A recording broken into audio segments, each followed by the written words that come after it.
Well, ladies and gentlemen, welcome to a new episode here at SangrIA and Via. One more Hello day again. here now with you guys to speak a bit about, AI, entrepreneurship, and, one of the beloved topics, I would say. And first Yeah. of all, as always, I would like to introduce my here friend, co-founder of AI.Founders Connect. But actually, before saying his name, I always tell him, he's like the AI oracle. I have to be honest. When ChatGPT has problems, this is the mentor is asking for. That is the person he's looking for. Sam Altman for a second opinion. So here is the one, Daniel. The AI Jedi Pietschmann. Thank you very much. Well, I think that's a little bit overestimating, but thank you so much. And as well, the other co-founder, the other Daniel, amazing to be here with you. I love the energy we bring to this podcast and to this project, AI.Founders Connect. Amazing guy. If you have any questions about AI or the central bank, the Central European Bank, you have to ask him. He knows everything. Yeah, and then let's give you some updates about the recent months. As you know, we started this AI Founders community about nearly a year ago now. Exactly. Yeah. It was almost 1 year, and everything, as you remember, guys, it started in a pub, organizing a small event, to just speak about AI, entrepreneurship, and actually, I started continually growing, slowly growing, and luckily, for example, today here as well speaking now for creating this podcast, right? So, a lot of updates actually coming from this last month in 2025.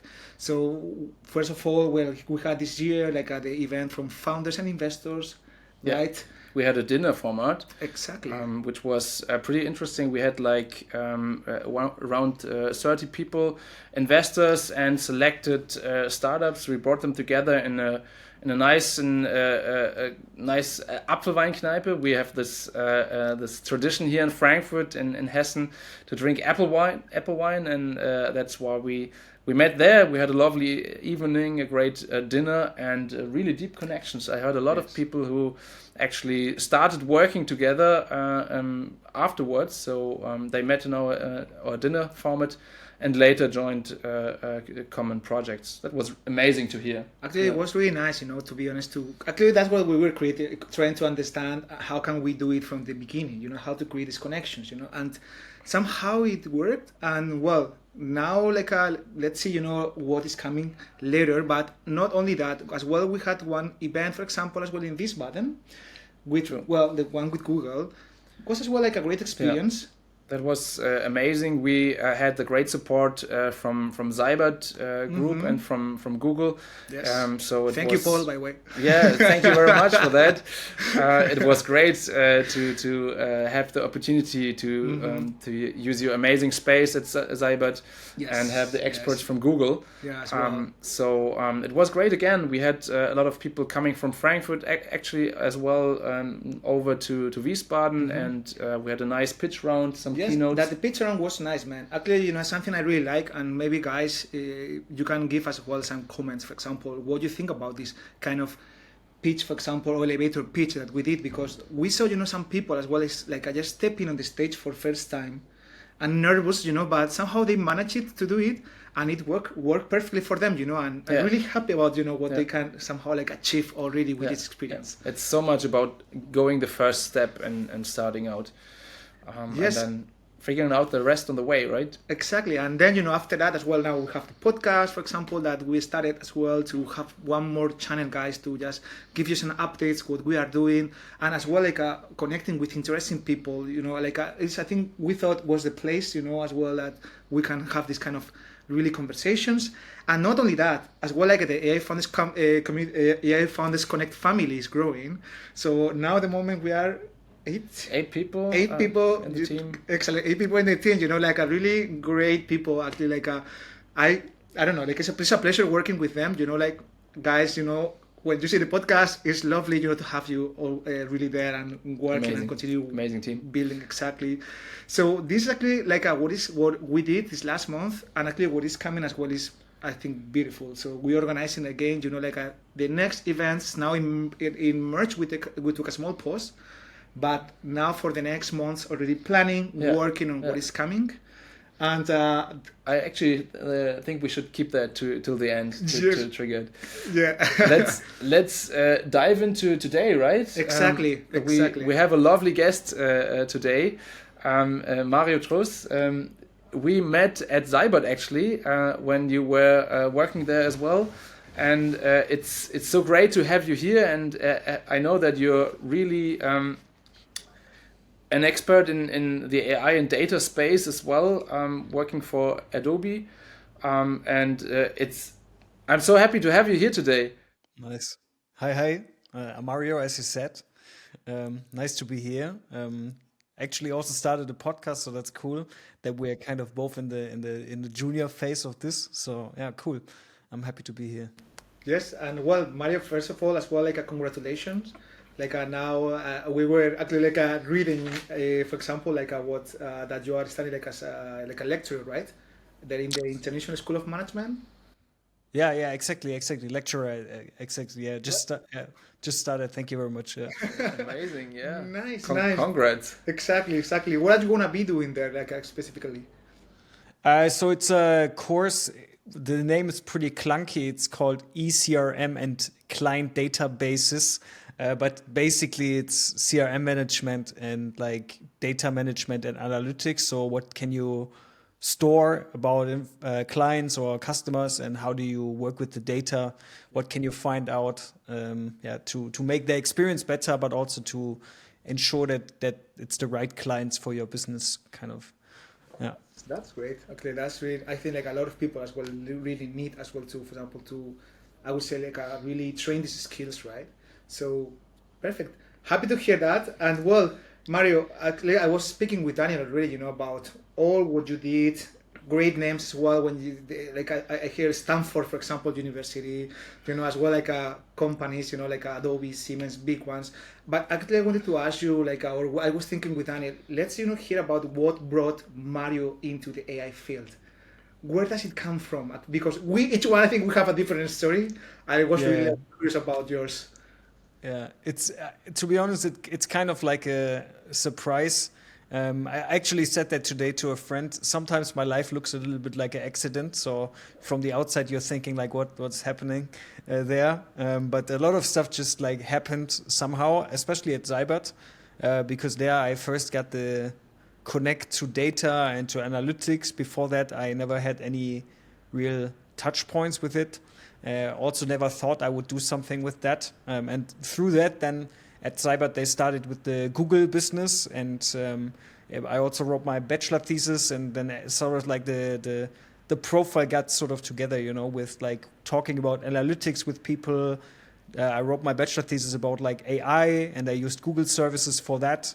Yeah, and then that kind of I think started the ball rolling, and yeah, and then I just like found very very much passion for it and just went into it. And I'm generally a person, when I like something a lot, I commit to it, which is a good thing, but at the same time it means that things I don't really like a lot, I don't really pay too much attention to, which yeah, can be a good and a bad thing at the same time.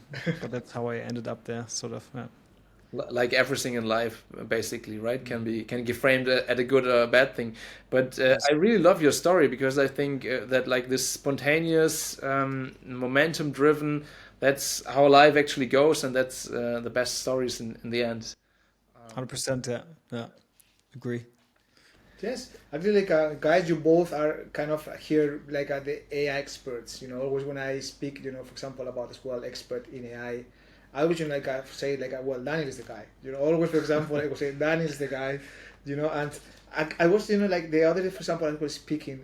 If you, for example, guys, could have at the moment a kind of an AI providing you any kind of service, which one would be, for example, that one for you nowadays that we are speaking as well, in this world of agents, for example, and now seeing more fancy things? Which one will be this kind of value that you would say, I buy directly? That's what I would like to have that provided by AI. Hmm. I would need to think about it. Maybe you can start. Daniel?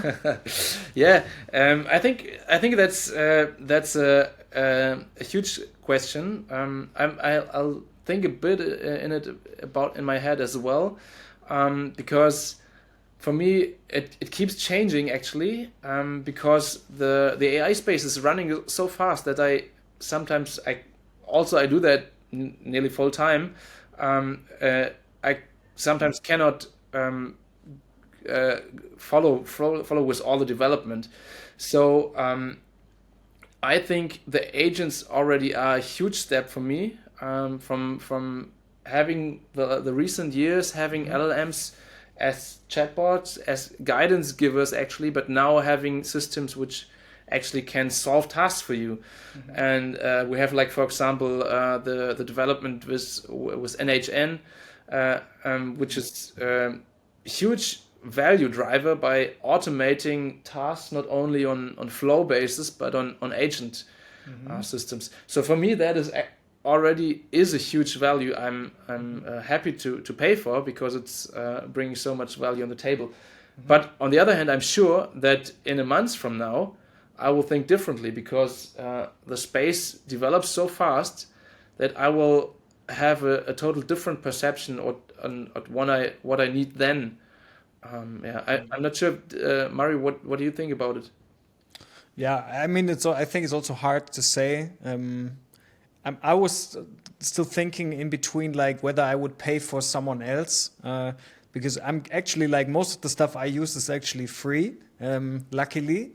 But I think especially like in healthcare, there would be a lot of use cases I would see where, for example, like maybe people in my family or so, where I would love to pay for like a service that helps them, like in some way or form, maybe predicting, I don't know, that something is about to happen. Like, for example, one person in my family has quite a lot of health problems, and one is, for example, diabetes, right? And as you know, when your blood sugar goes low, that's a very, very critical situation. And I think that would probably be something that I would pay immediately money for if I could guarantee that specific things cannot happen, you know. Probably that would be something I would like. Actually, yeah, I remember in university when I was studying, like the masters, actually, we were as well developing, for example, some kind of CNN models to try to understand, for example, diseases in images for glaucoma. Yeah. Like for example, with this kind of diseases that when they detect it, it's already late. So it's already, they just can somehow try to prolong, a bit that this person is going to have, is going to be able to see, but sadly is going to lose, at the end in some years, like the vision. And for example, that would be as well like something I was thinking like at that time. Wow, I would love, for example, one day to see this really in the hospitals, like helping people. Yeah. And actually, like coming, like we speaking about this topic, about like what you were saying as well, agents, guys, is kind of as well one of the hot topics that you can of this year, of this year 2025. And as well, some people are really asking me in the gym, asking like, hey Daniel, do you know something about agents? I was thinking like in the gym.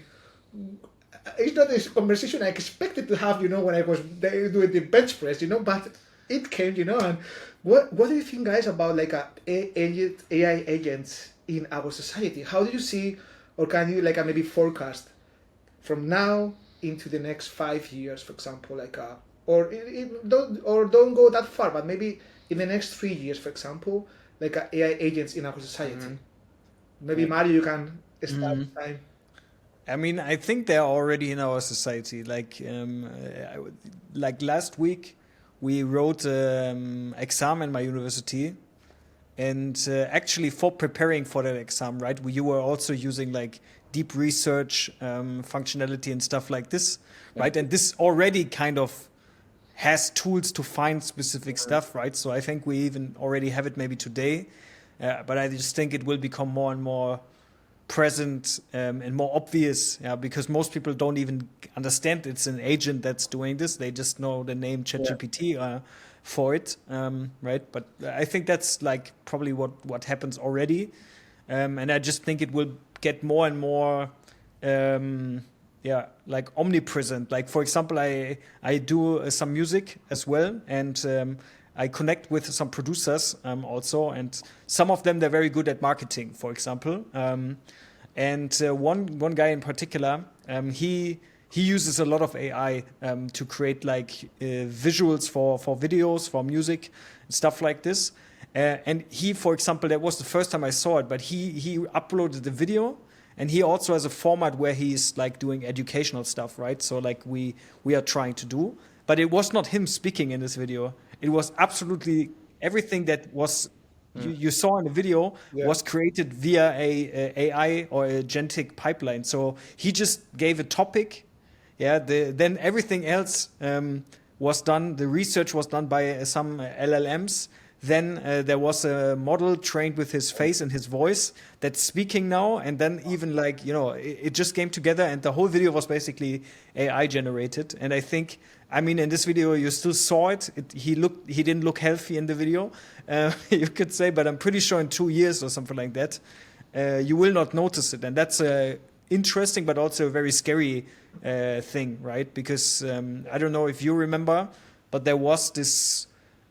You probably don't know it, Daniel, but well, the other Daniel knows it. Maybe there was this situation with what's his name, Jan Böhmermann, the show, and he artificially added a finger to this Greek politician, and then he was doing like a middle finger actually. And that was completely, manually done by a person. But if you think that this could be done in a second, and I don't know, it gets broadcasted on the news, of course, that's a very scary situation at the same time. And I think that's where the agentic AI will really do a lot of stuff, because then all the human in the loop stuff will be gone.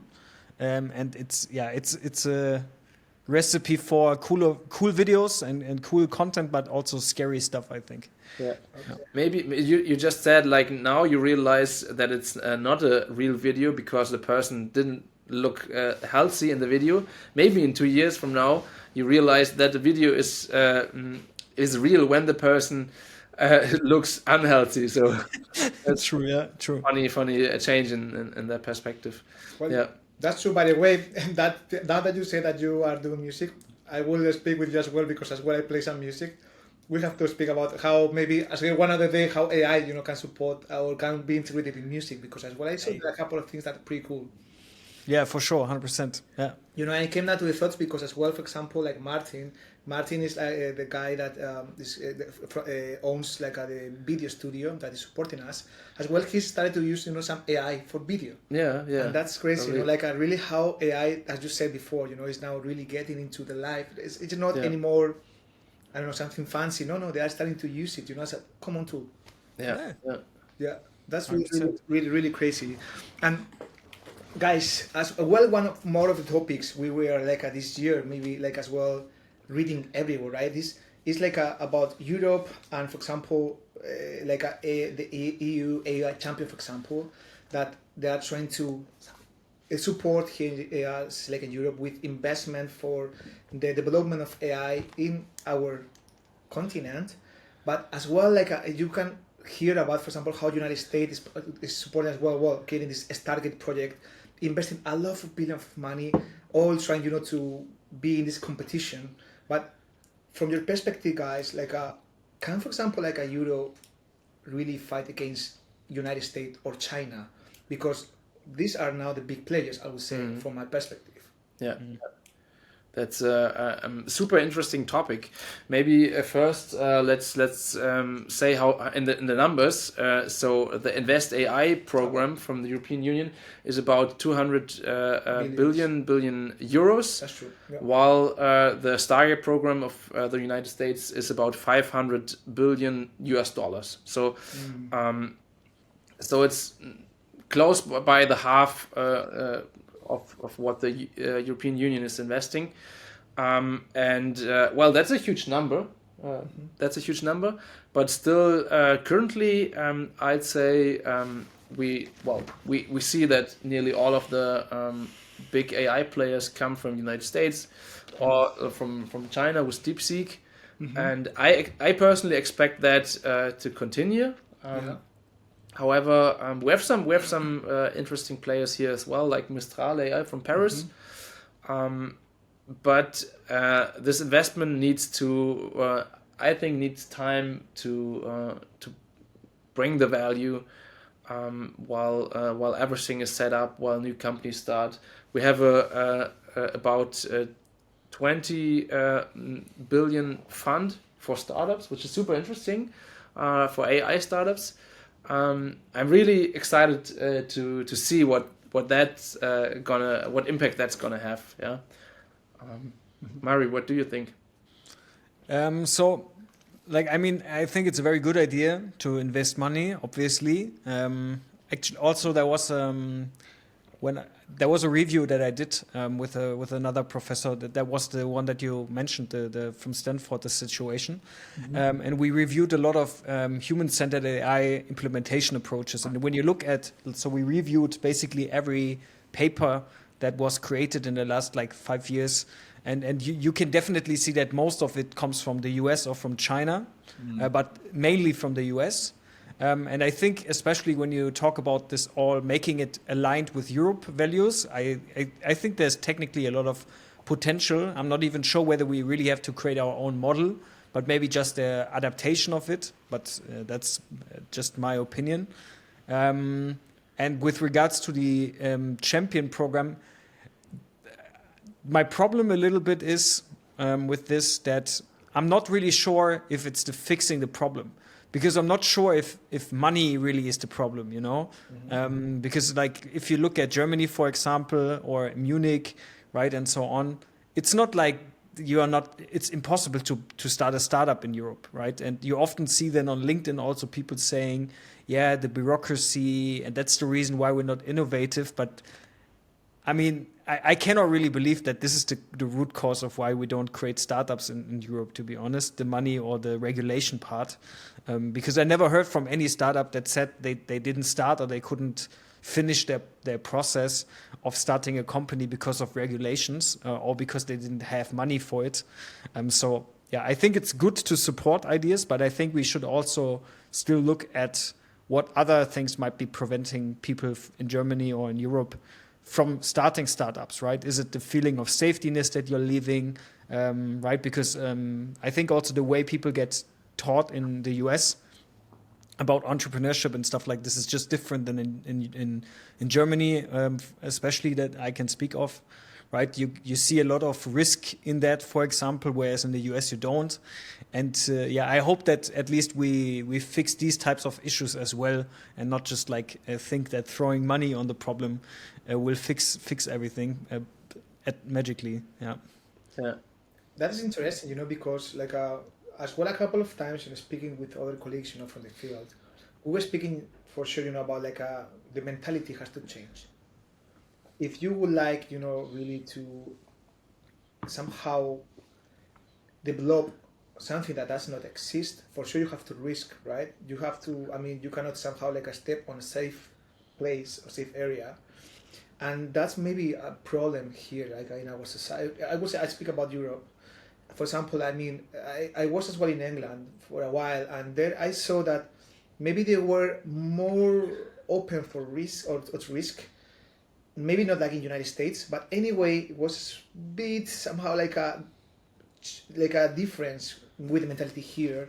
And actually that saw I directly in the university, but because as well in university already they were somehow empowering students to really innovate, not just only go to work to a concern or just directly start in a safe place. No, but innovate, maybe create your patent, and even teachers were supporting you, and that's maybe something that we need, or well, we cannot do it, but anyway, with the example, speaking with people, who knows next generations, right?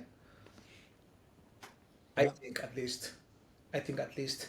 But as well, like for example, here in this region, we were speaking with a couple of colleagues that had a couple of projects, for example, related to get experts to support their startups. And as well, how can we attract, I would say, like these techies, to our region, or as well how to maintain them here, when we are not providing somehow like the ecosystem for that, where they can really develop their skills, right? I think it's as well interesting topic that we were somehow as well like here trying to understand how try to answer how can we really solve this. And I don't know, like Mario, you as well like for example, you as well have a lot of experience in the field. For sure, you know you went through different countries, different as well like companies.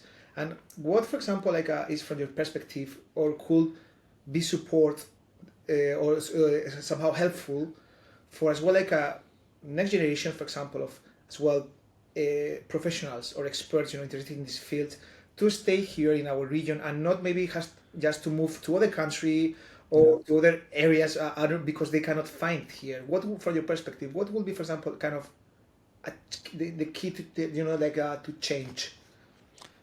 I mean, it's an educated guess, right? I'm not a startup expert or anything like that, and I would say I'm also too young to provide any feedback on how people run their companies. But I mean, what I think is relatively clear. I mean, I think maybe we all have even maybe experienced that already ourselves. Is that right? We are living in a very advanced economy and an advanced society, and you can go to one of the best universities in the world here in Germany, for example. But then when you reach, like, for example, the market, the work market, right? At the moment, especially, it's hard to get a job, which is, of course, unattractive. And then the thing is, even if you get a job and you're qualified, right? Why would you go to a company when you can go to another country like Switzerland or the US or so, where you then get more salary? So I think that is, to be honest, one thing that maybe a lot of people don't want to talk about, but I think that's at the end of the day what takes a lot of the people that are qualified away, right? Because they are in demand, and you have to give them something that feels worthwhile to be part of the journey that the company has, right? Because, for example, in the US, right, you can see when they do a startup, there's people in startups that can earn 100,000 euros, dollars, or something like that, right? If you go to a lot of startups in Germany, not even startups anymore, but companies that used to be startups like 3-4 years ago, right? Then they say, yes, we can give you 40,000 euros to be an AI engineer here in our company. Yeah. And of course, that is then completely unaligned with the reality of the job market, And I think that's maybe something where the money, like the investments from the EU, for example, would potentially help. But I think it's also a mentality situation, maybe, where you, as a company owner, just have to think about how can you make yourself that attractive? Because, I mean, who would not want to live in a city like Frankfurt or Munich if they can afford it, right? It's not like they're unlivable cities. It's more that how can I live with 40,000 euros in Frankfurt or in Munich? I guess what would keep people away. Yeah. It's very, very, let's say, generalized example, but it's what I heard quite often from people, and what I even also saw sometimes when I was approached or had conversations with other companies, for example. Yeah. What do you think, Daniel, about the topic? I was just thinking that's probably as well one of the success factors for Berlin in the German economy. Because in general, Berlin was one of the cities which has had less economy, less corporates, so it was rather cheap to live in a big city in comparison to the other big cities in Germany. So a lot of startups went there because it was cheaper, and now it's rising as well. But as well, it was cheaper to find qualified talents over there, while it's way more expensive in Frankfurt or Munich, where you have a lot of corporates competing for those talents. Yeah, and like from our experience, we meet a lot of business founders here in Frankfurt, which is, Frankfurt is a business city, right? We have strong universities, especially in business, and they come to us, hey, Daniel, I already have an investment. They just want me to bring a technical co-founder, and I can't find one. I'm already searching for like 9 months or 10 months, and I still can't find one. So this is a huge topic, especially in this region here, where we have a really good university, a technical university in Darmstadt. We have strong business university in Frankfurt. However, there's not so much mixture between those two groups. So we actually believe that this is we can live with our community as well. Bring those two groups together so they can mix more and benefit each other more with their ideas. Yeah. Well, I mean, this is as well a topic that for sure we will be trying to understand in the coming months. Hopefully we can, I don't know, give some insights when we understand a bit better how the whole market is working. And by the way, Mario, we saw as well that you were a couple of weeks ago in the Munich Security Conference. Mm-hmm. And a topic that as well is nowadays as well in Europe, everywhere, defense, what is coming next in Europe. Yeah. How was the conference, by the way? I was very interesting. I've, to be honest, never been at such an event. I'm from my background, I would say, I had no one, and no one in my family, was associated, let's say, in these circles, right? Because you can assume, right, it was more like higher ups and lots of politicians. So it was very interesting for me to see something like this in real life. But I have to be thankful for the opportunity because I only got the chance because of a person who studies at the same university as me. And then we worked on a project together, and that's how I ended up there. But it was very interesting, and hope to get there some other time again. Yeah. Then I think this is an interesting topic, to be honest, because, guys, as well, a situation right now in Europe, a bit uncertain. What will come, hopefully we have really nice years coming, right? But anyway, as several times in history, right, some of, for example, the technologies we are using nowadays, for example, like GPS, right, for example, was at that time military use, yeah. Or the internet, right? Or the internet, right? Do you think, guys, somehow AI as well could be used, in defense, I don't know, to as well create some value for society in the coming years? So you mean by from using AI in military or the other way around? In defense, yeah. Mm-hmm. Well, for sure, AI is like a general technology which you can apply to every industry. So and there are already a lot of startups specializing in that. Like Helsing in Munich, for example, a quite popular startup. So what I think, especially for Europe, we have this rearm project now going on with about 800 billion euros.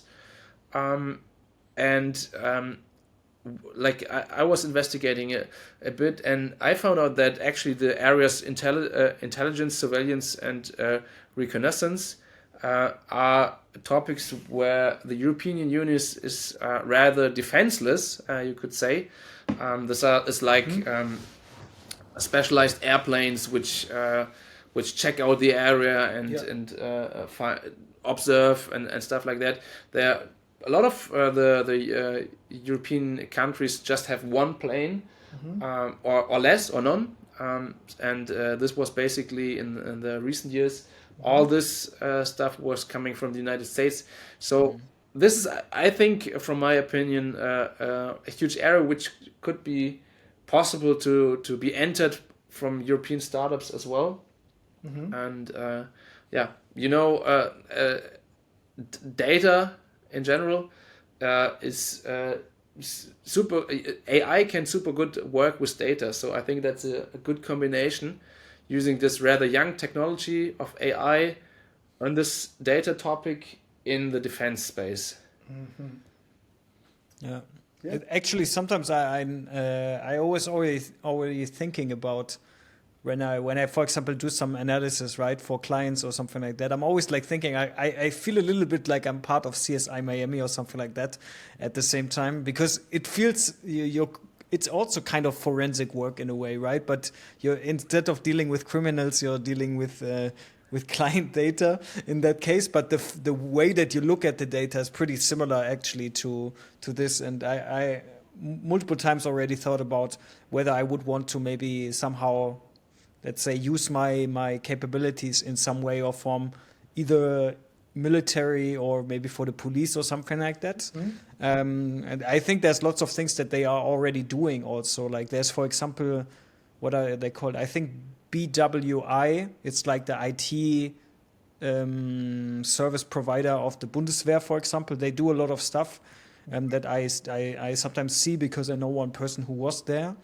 And I'm pretty sure there's lots of things that we also have to advance on. Also money-wise, probably because I guess a plane that you mentioned is quite expensive to get, to be able to handle it, even more expensive. Yeah. But of course, there's lots of things where AI definitely already either does help or will help. But it also opens the ethical questions, right? Like what should be done by an AI? For example, like autonomous drones and stuff like this, I think is pretty scary stuff. Or also cyber attacks, right? They can be done a lot easier also with AI nowadays. Can also be detected better with AI, but then it's fighting AI against AI kind of. And even the stuff that we mentioned earlier, with content creation, right? Even that is could be some type of warfare in a way, right? Because if you destabilize like a society with false information and stuff like this, that's also scary stuff. Where AI already is being used. There's one professor, just to name, called Feuerriegel, I think Stefan Feuerriegel, I just forgot his first name, but Feuerriegel from LMU, Munich. And his research group, they investigate a lot, also the AI and how it's used on social media and stuff like this, to generate false information and how it gets then shared more and more and so on. So I think it's already a lot present again, but will only become more present over time. Yeah. I mean, I sometimes have the fears. We are going direction like a Terminator, like in the film. That this could happen if it's really not regulated somehow. I mean, at the end, it's like to find the balance between ethics, regulation as well, because as well at the end, or sometimes I have a feeling that as we are regulating as well everything in Europe or trying to regulate as well, we don't have a space to be a creative, for example, in compared with other countries. But as other countries, maybe like a traditional ethics, they don't care that much. Maybe I don't know. Yeah, like I was just reminded for startup. I just have read about some days ago. They are developing a fully fighting ship, which is unmanned, so no humans on board, and it's huge. It's I don't know, a couple of 100 meters long, a huge ship which supports other fighting ships by transporting goods and stuff for the war. And I was reminded that Google recently changed their ethics on if they support weapon development with their technology. They were quite strict, the recent years ago. They were really strict and what you could use their AI for, but they actually lifted those restrictions a bit, which is kind of an interesting development.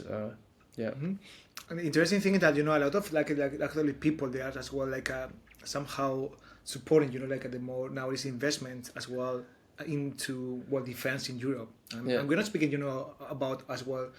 Usually they say old people. Man, as speaking about people that is between 20, 30s, like us. So it's a really interesting topic. I think we should really tell us the people that are listening this podcast or this episode as well. Maybe you can tell us what you think about it, and what is your point of view. Should we maybe really do more in defense, AI in defense? Yes, no, ethics. What is the point? Where we should say, okay, till here, and maybe that's the maximum we should go. Yeah, that's a huge question as well. Yes, yes. Well, I think with this, we're coming, Mario, to the end from the topics we want to speak. And right now, our here, like techie Daniel, is going to just give us a bit of, actually, like a couple of minutes, to show some tools, technology, that he found interesting or useful for the community. And, well, Daniel. Yeah, I brought something Mario actually mentioned before as well, and it's has been around already for some months, but I still think it's highly underused, underrated, and it's the deep research functionality. It is already nowadays it's already inside of all big chat models, chat applications, inside of ChatGPT, inside of Gemini, inside of DeepSeek. It's everywhere, and I think there's a reason for it, because it's highly useful. I'm gonna quickly share my screen and show you what I mean by that. Okay, here it is. So, and since we are this podcast, or the AI Founders Connect community is about starting startups, I brought a small use case for starting on working on a new project, a new startup idea. So I'm here inside of the ChatGPT macOS application, and I had the small business idea, which is called Story Trail. It's about personalized audio travel guide. And I was just brainstorming a bit and thinking, how is the market actually structured? I could now just go and research that by doing different prompts one-on-one, but as well I could just let ChatGPT handle the work for me by using deep research, and that basically means that ChatGPT is going to use multiple steps, not only one research, but it actually does one research, grabs the answers, and does the next research. That's how all this deep research modes work. And by that, it actually runs for a while. I can get a coffee and come back and have my proposal ready. So let's have a look on it, how this actually looks. So I here described that I have my project. This is my project about, and now I will just add one comment more. Please research me competitive. By the way, this thing helped us to write our business model a bit and to improve it. And I was pretty surprised how it's working, and really like how it just dips between different points of information. Yeah, so what it first normally starts with, it tries to make sure that it understood the research question clearly. So in this case, it asks me which region I'm interested in. I'm gonna just add that I'm interested in global competitors. I want indirect. Oh no, I'm just going for direct competitors. And what are the other questions? I'm targeting solo travelers with my application here. And yes. So now I cleared that, and now it's gonna start doing the research progress. So we will see now it starts already. We are seeing here a loading screen, and it basically jumps into different steps. I opened this here so I can see and follow the activity, the thinking process, and this now is basically a React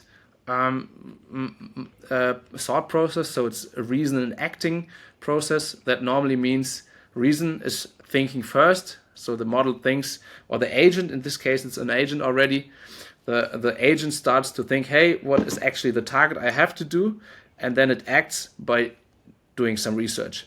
And then it comes back with that research result and reasons again about it. So it thinks about, hey, okay, now I have this answer.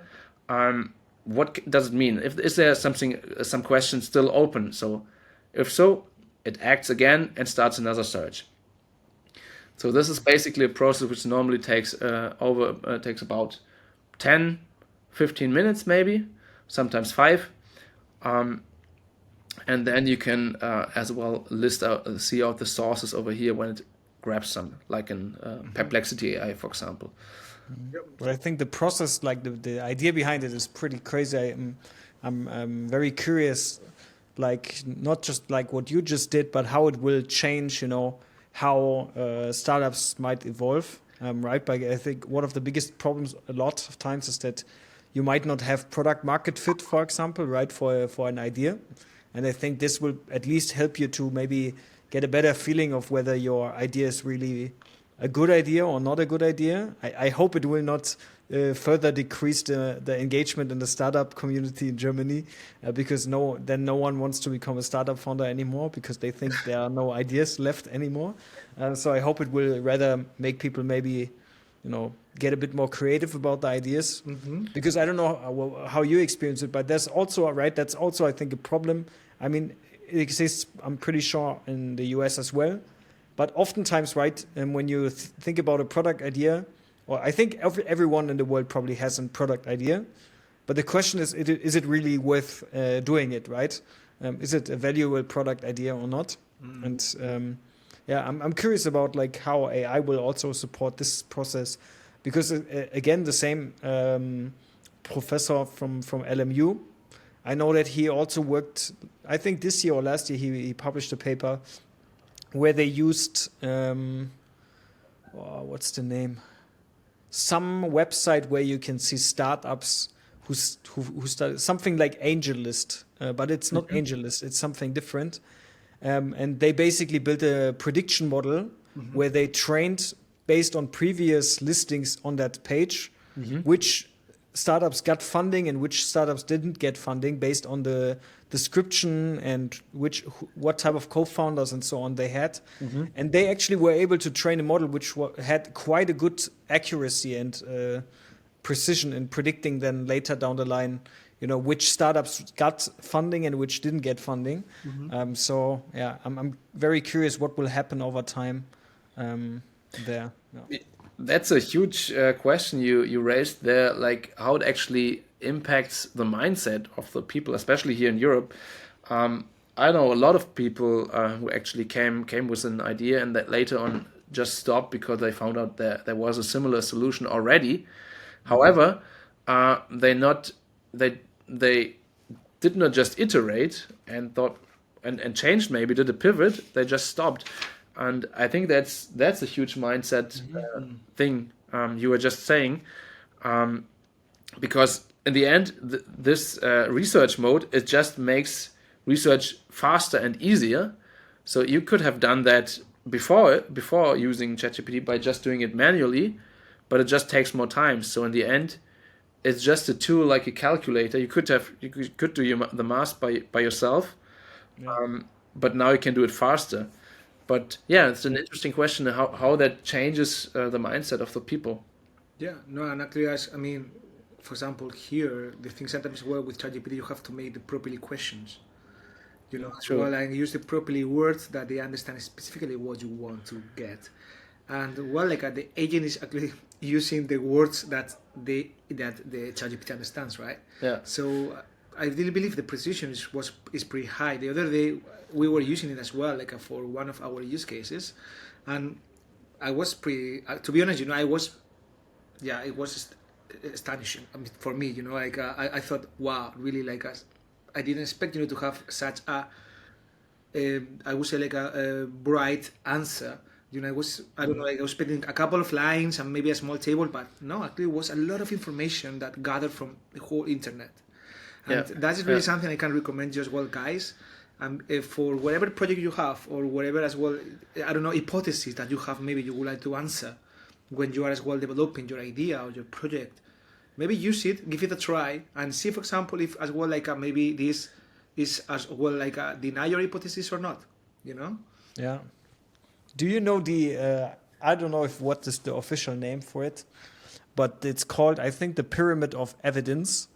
it's normally used in medicine actually, but it basically like says, when you do studies, basically what type of studies are the most reliable.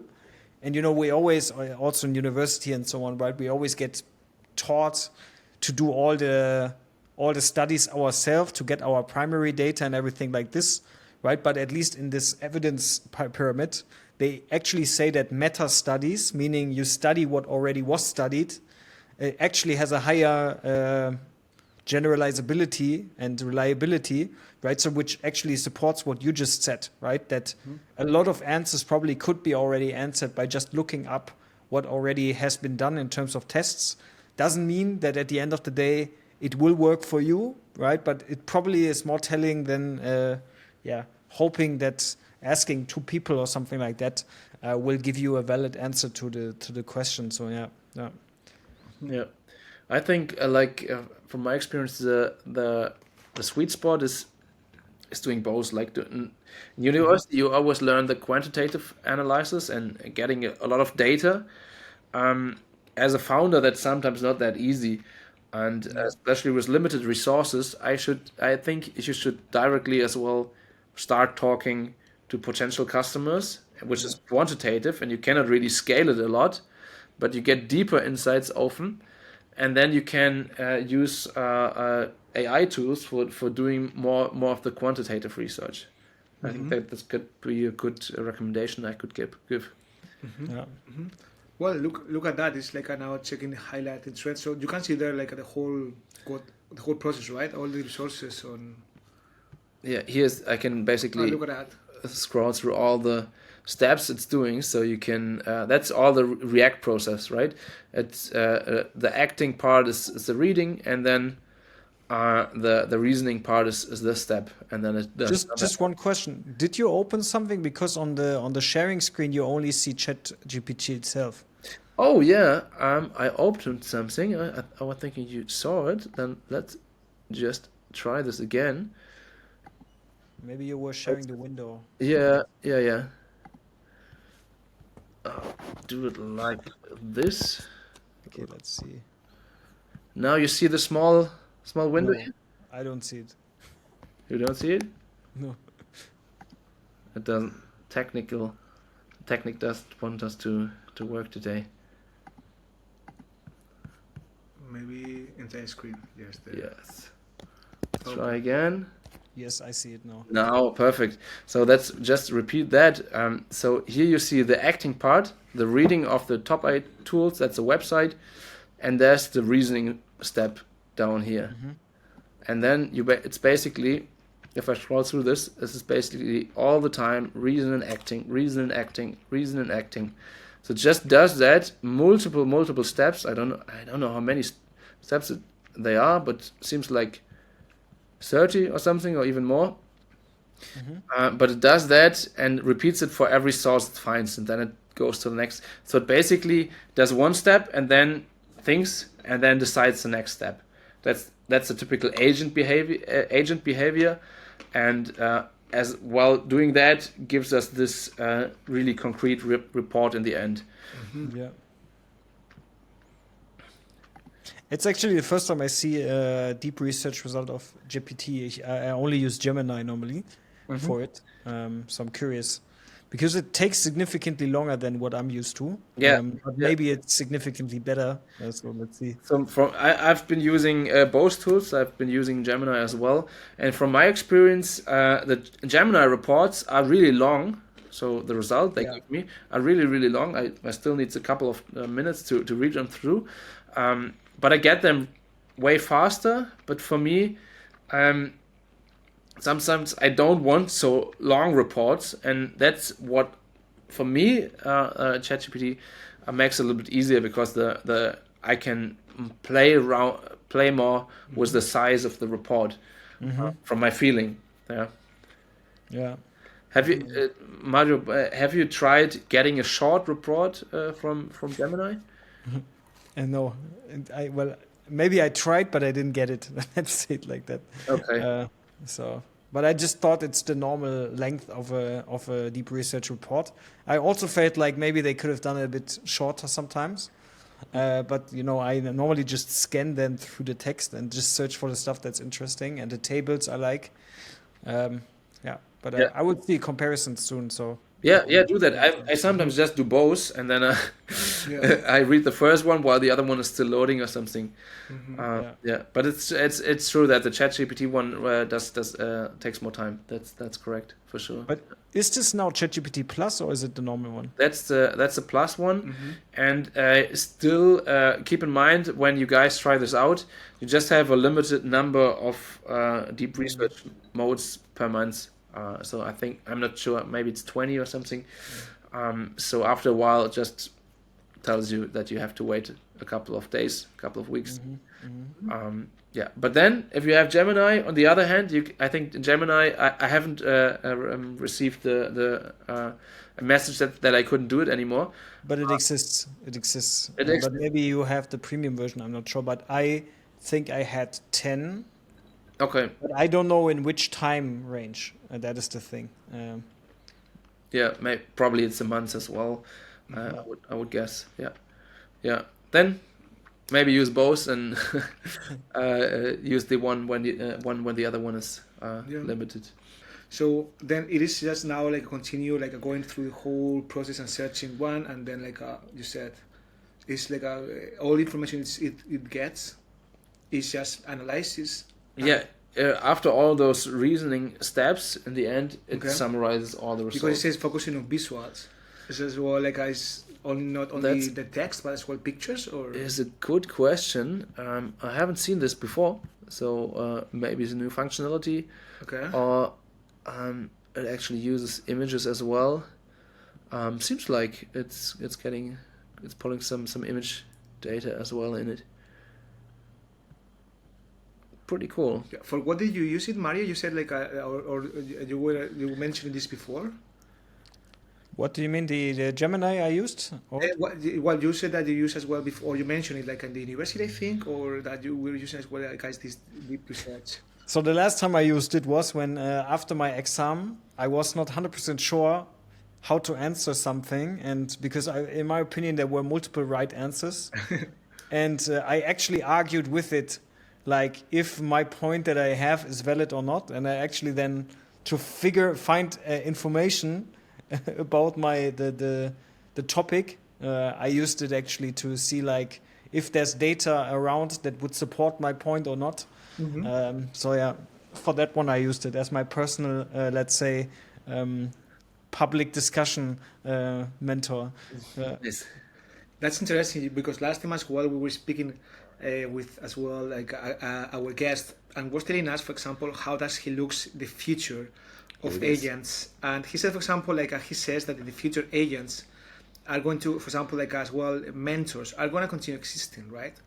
But when we have some kind of question that we don't need to go to the physical mentor, we will speak with an agent that maybe is a copy, from the mentor, that as well has similar knowledge and maybe can as well like answer us some questions. And well, I mean, it seems to be that we go in this direction when you are well using these tools, for that, to discuss about specific topics. Yeah, I mean, sometimes it helps because if it knows the topic, right, and you're not sure if you fully got it or not, you can just like ask a few ways how you understand it, and then it will say, yes, like I understand why you think that. Yeah, but it then says also, yeah, but maybe this is wrong and so on. Yeah. And you have to find a person who has that much patience, right? Yeah. So you will probably not find them at university. That's true. Yeah.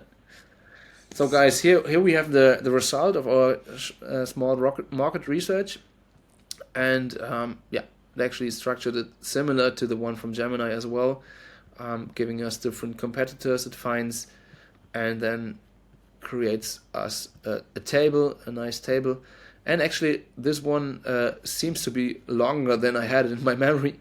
It's not that short as well, but still it feels a little bit shorter than the one from Gemini. And yeah, ends into this conclusion here.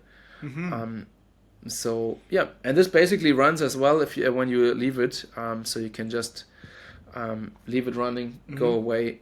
It's not like in the early days when you had to be in the browser tab in the early days of ChatGPT. When you moved away, it realized that and stopped responding. Yes. This is not so here anymore. Well, then now you know, guys, you can go grab your coffee and then I come back and the homework is already done. Exactly. Exactly.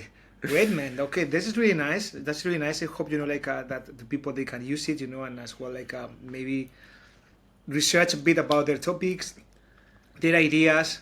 And well, I believe with these guys, we are coming to the end of this podcast, this episode. Mario, thanks so much for Thank you. your time, for being here, for as well sharing your insights about what a global situation in the AI and as well in Europe. And happy for sure, if you come to Frankfurt, please let us know that we will have as well this conversation, but in person. 100%. Yes. And yeah. Amazing. Yeah, thank you very much, Mario. And it was a lot of fun. Yes. And It was really nice conversation. And with these guys, we are then closing now the podcast. And well, we hope for sure that we can as well continue now in the next coming weeks as well with the next episode. And well, we hope you enjoyed as well this really, let's say, a nice conversation, these nice insights that you can use deep research as well for your projects. And then see you in the next episode.